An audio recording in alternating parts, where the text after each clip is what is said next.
Hello friends, welcomes to the logic classes. आज मैं आपको क्यूब के बारे में बताऊंगी, जिसे हम घन कहते हैं। इससे पहले वाले वीडियो में मैंने आपको क्यूबाइड के बारे में बताया था कि क्यूबाइड क्या होता है, क्यूबाइड से किस प्रकार के क्वेश्चन आते हैं।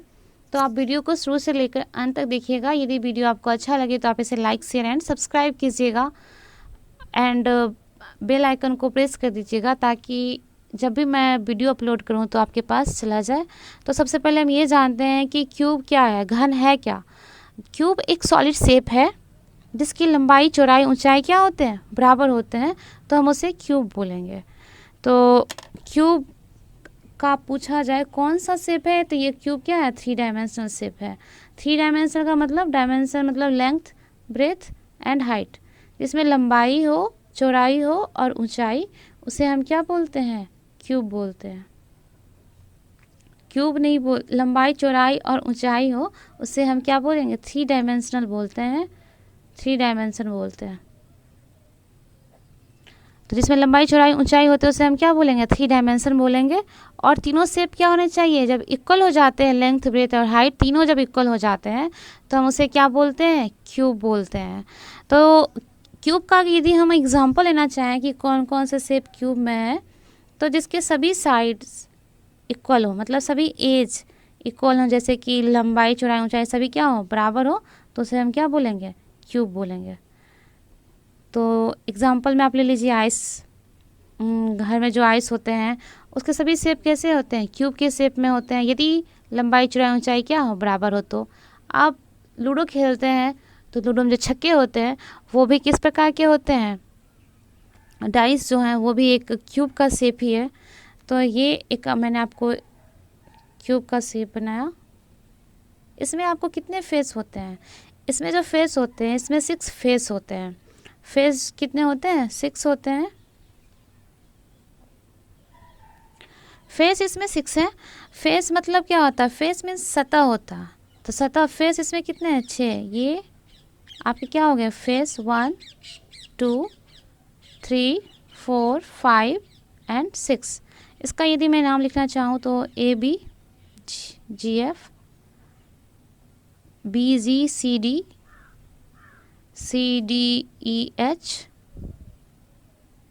AFEH, उसके बाद आपके आगे AHCB, और यहाँ है DEFG। ये तो आपके 6 फेस हो गए, सतह हो गए। उसके बाद एज कितने हैं, एज 12 हैं। एज मतलब किनारा बोलेंगे। किनारा कितने हैं इसमें, किनारा ये हो गए, सभी इसके किनारे हैं। तो कितने हैं, 12 हैं। कौन कौन से, AB, BC, CD, DE, EF, AF। अब बीच में कौन कौन से आते हैं, BG, AH, GF, CD and EH। ये सभी क्या हैं, किनारे हैं, CH। तो 12 आपके कितने हो गए, किनारे हो गए। अब हमें वर्टिसेस की बात करें, इसमें वर्टिसेस कितने हैं, तो वर्टिसेस इसमें 8 होते हैं। कौन कौन से हैं, A, B, C, D, E, F, G and H। ये सारे वर्टिसेस हैं। तो इसमें फेस कितने हैं, 6, मतलब सतह 6, एज किनारा 12, वर्टिसेस 8 हैं। तो अब मैं इसके बाद क्या जानना चाहिए कि वॉल्यूम इसका कैसे निकाला जाता है। क्यूब क्या होता है ये तो समझ में आ गया, तब इसका हम वॉल्यूम कैसे निकालते हैं। वॉल्यूम कहते किसे हैं, कोई भी सॉलिड ऑब्जेक्ट, जो ठोस ऑब्जेक्ट होते हैं, वो जितना स्पेस लेते हैं उसी को हम क्या बोलते हैं, वॉल्यूम बोलते हैं। कोई भी ऑब्जेक्ट जो स्पेस लेता हो, जितना वो स्पेस ले रहा हो वही क्या है, उसका वॉल्यूम है। यदि वो ऑब्जेक्ट 3D है तो उसके वॉल्यूम होंगे, अगर 2D है तो उसका क्या होगा, वो उसका हम लोग क्या निकालते हैं, एरिया निकालते हैं। तो फिर अभी हमको बात करना है वॉल्यूम के बारे में। वॉल्यूम जिसको हम क्या बोलते हैं हिंदी में, आयतन। तो यहाँ पे देखिए लंबाई, चौड़ाई, ऊंचाई सभी बराबर है। तो लिखना चाहें तो आप लिख सकते हैं सभी को ए मान लेते हैं तो क्या हो जाएगा, ए क्यूब हो जाएगा। अगर लंबाई चौड़ाई ऊंचाई सभी बराबर हैं और मैं अगर आप साइड को कुछ भी मान लीजिए ए से जेड तक में, तो आप ए में मानी हो तो ए क्यूब हो जाएगा। या फिर आप ये लिख सकते हैं एज का क्यूब, क्योंकि एज इंटू एज क्या होता है, एज क्यूब होता है। तो वॉल्यूम को आप क्या बोलते हैं हिंदी में, आयतन। इसके बाद होता है total surface area. Total surface area, total surface area को क्या कहते हैं, टोटल सरफेस एरिया को हम लोग हिंदी में बोलते हैं संपूर्ण पृष्ठ क्षेत्र। संपूर्ण, या फिर आप इसको कुल भी बोल सकते हैं, संपूर्ण पृष्ठ क्षेत्र, क्षेत्रफल। तो संपूर्ण पृष्ठ क्षेत्रफल इसके कितने होते हैं, 6a²। इसके बाद आते हैं lateral surface area. Lateral surface area को हम लोग हिंदी में क्या बोलते हैं, लेटरल सरफेस एरिया को हम बोलते हैं पार्श्व पृष्ठ क्षेत्र।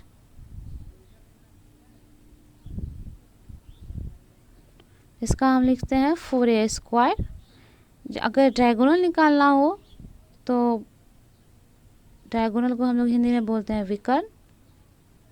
इसका फॉर्मूला होता है √3 × a। मैं ए ली थी इसीलिए सब जगह ए लिखिए। अगर आप एज लेते हैं तो सब जगह क्या लीजिए, एज² और ए की जगह पे आप एज ले सकते हैं। तो ये 4 पॉइंट है जिसको आप अगर ध्यान में रखेंगे तो क्यूब से जितने भी क्वेश्चन बनते हैं वो सभी सही होंगे, गलत होने की चांस नहीं है। सिर्फ आपको अगर ये 4 फार्मूले पता हैं, 4 पॉइंट पता है तो आप बना सकते हैं। तो देखते हैं इस पे क्वेश्चन किस प्रकार का पूछा जाता है। क्वेश्चन क्या रहता है, मान लेते हैं एक क्वेश्चन लेते हैं एग्जाम्पल के रूप में कि एक घन है जिसकी भुजा कितनी दी हुई है, जिसकी भुजा दी हुई है 6 सेंटीमीटर। तो आपसे पूछा जाएगा इसका वॉल्यूम क्या है या फिर आयतन क्या है। तो आप क्या निकालेंगे, वॉल्यूम निकालने का फॉर्मूला होता है ए क्यूब। तो आप इसे 6 सेंटीमीटर का क्यूब निकाल सकते हैं या फिर 6 सेंटीमीटर इंटू 6 सेंटीमीटर इस तरह लिखिए। और 6 को 6 से मल्टीप्लाई करेंगे 36 आएगा, फिर 36 को 6 से मल्टीप्लाई कीजिएगा क्या आएगा, 216 centimetre cube. Total surface area अगर पूछा जाए,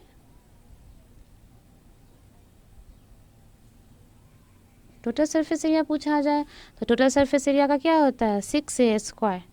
तो 6 × a क्या है आपका 6 सेंटीमीटर, तो आप इसका स्क्वायर करेंगे तो 6 का स्क्वायर कितना 36 एंड फिर 6 का स्क्वायर क्या हो जाएगा 216 सेंटीमीटर स्क्वायर। अब यहाँ पे आप स्क्वायर और यहाँ पे आप क्यूब ले, क्योंकि सेंटीमीटर को आपने 3 बार मल्टीप्लाई किया तो इसलिए सेंटीमीटर क्यूब। यहाँ हम डबल बार मल्टीप्लाई करेंगे तो यहाँ क्या हो जाएगा सेंटीमीटर स्क्वायर होगा। और वॉल्यूम का जो स्टैंडर्ड यूनिट माना जाता है वो क्या माना जाता है, सेंटीमीटर क्यूब। इसके अलावा अदर यूनिट भी होते हैं, मीटर क्यूब, मिलीमीटर क्यूब, लेकिन स्टैंडर्ड यूनिट क्या माना जाता है, सेंटीमीटर क्यूब को स्टैंडर्ड यूनिट माना जाता है। टोटल सरफेस एरिया में यहाँ एरिया की बात हो रही है, वॉल्यूम की बात नहीं हो रही थी। एरिया का यूनिट क्या किस में निकाला जाता है, स्क्वायर के रूप में लिखा जाता है। तो सेंटीमीटर स्क्वायर लिखिए, मीटर स्क्वायर लिखिए, आप जिसमें निकालना चाहें निकाल सकते हैं, जिसमें क्वेश्चन दिया रहता है। पूछा जाए अगर कभी क्वेश्चन में दे देता है, इसमें तो नहीं होता है लेकिन क्यूबाइड में होता है, कभी लेंथ मीटर में है, ब्रेथ सेंटीमीटर में है, तो आप उसे 1 यूनिट में पहले कन्वर्ट करते हैं, उसके बाद आप उसको सॉल्व करते हैं। तो देखिए लेटरल सरफेस एरिया का क्या होता है फॉर्मूला 4a²। तो 4 ए कितना है आपका दिया हुआ 6 सेंटीमीटर, फिर इसका स्क्वायर कर लीजिए तो 6 का स्क्वायर कितना हो जाएगा, 6 का स्क्वायर 36 होगा। और 36 को आप जब मल्टीप्लाई करेंगे 4 से कितना होगा 144 सेंटीमीटर स्क्वायर। ये आपका लेटरल सरफेस निकल गया। फिर आपसे यदि पूछ दिया जाए क्या डायगोनल क्या है या फिर विकर्ण क्या है, तो आप क्या निकालिएगा √3a। तो 3a √3 रह जाएगा, a कितना है 6, तो 6√3 सेंटीमीटर इसका क्या हो जाएगा आंसर हो जाएगा। इस तरह से आपके क्वेश्चन पूछे जाते हैं एग्ज़ाम में कि आपको भुजा दे दिया जाएगा और आपसे पूछ लेगा वॉल्यूम क्या है, आयतन क्या है, संपूर्ण पृष्ठ क्षेत्रफल क्या है, पार्श्व पृष्ठ क्षेत्रफल क्या है, विकर्ण क्या है। या फिर कभी आपको दे देगा आयतन दिया हुआ है घन का, तो आप इससे निकालिए इसका भुजा क्या होगा वो निकालिए, या फिर कह देगा टोटल सरफेस एरिया निकालिए। इस टाइप से इसमें क्वेश्चन पूछे जाते हैं। एक क्वेश्चन और देखते हैं। क्वेश्चन में है, यदि एक घन का आयतन 125 सेंटीमीटर क्यूब है तो इसका भुजा या फिर मान लेते हैं क्या पूछा है, पार्श्व पृष्ठ क्षेत्रफल निकालिए। पार्श्व पृष्ठ क्षेत्रफल निकालें। तो घन का आयतन कितना दिया हुआ है, 125 सेंटीमीटर क्यूब। तो घन का आयतन निकालने का क्या फॉर्मूला होता है, घन के आयतन निकालने के फॉर्मूले होते हैं ए क्यूब। तो आपको दिया हुआ है 120, ए क्यूब किसके बराबर तब हो जाएगा, 125 सेंटीमीटर क्यूब के बराबर, क्योंकि आपको दिया हुआ है आयतन 125। तो क्यूब है तो इस साइड आप भेजिएगा तो क्यूब रूट में आ जाएगा, तो आप क्या लिखेंगे 125। अब क्यूब रूट किसको कहते हैं, क्यूब रूट बोलते हैं जिसमें ऐसा कोई डिजिट जिसमें कितने बार आए, एक ही डिजिट 3 बार रिपीट होता है, तो उससे हम कोई एक कॉमन निकाल लेते हैं। जैसे कि 125 का 5 इंटू 5 इंटू क्या होगा 5। कैसे ये हुआ, इसका आप निकालिएगा आभाज्य गुणनखंड या प्राइम फैक्टराइजेशन। तो 5 2 जा 10, 5 5 चाहिए। तो आप इसको इस तरह से लिख लेंगे। जब आप ये लिखे इसमें 3 कॉमन मिल रहा है तो इससे आप कोई भी 3 कॉमन में से कोई एक बाहर निकल जाता है, 3 कॉमन में से एक बाहर निकलता है, तो ये 5, ये आपका क्या हो गया 5 सेंटीमीटर आपका निकल गया ए। जब आप ए निकाल लिए तो संपूर्ण पृष्ठ क्षेत्रफल पूछे या 5 पृष्ठ क्षेत्रफल पूछे या डायगोनल पूछे, आप तो आराम से निकाल सकते हैं। 5 पृष्ठ क्षेत्रफल क्या होता है, 5 पृष्ठ क्षेत्रफल का फॉर्मूला होता है 4a²। तो 4 इंटू a², ए कितना आप निकाले हैं 5, तो 5 का स्क्वायर क्या होता है 25। 4 इंटू 25 सेंटीमीटर क्या आ जाएगा आपको 100 सेंटीमीटर स्क्वायर। तो इसी प्रकार के क्वेश्चन पूछे जाते हैं। कभी कुछ एक चीज़ दे दिया जाता है, अदर चीज़ पूछा जाता है। तो सबसे पहले आप क्या निकालेंगे, पहले आप एज या ए निकालिएगा, उसके बाद जो पूछा जाए उससे आप सॉल्व कर सकते हैं। Thanks for watching.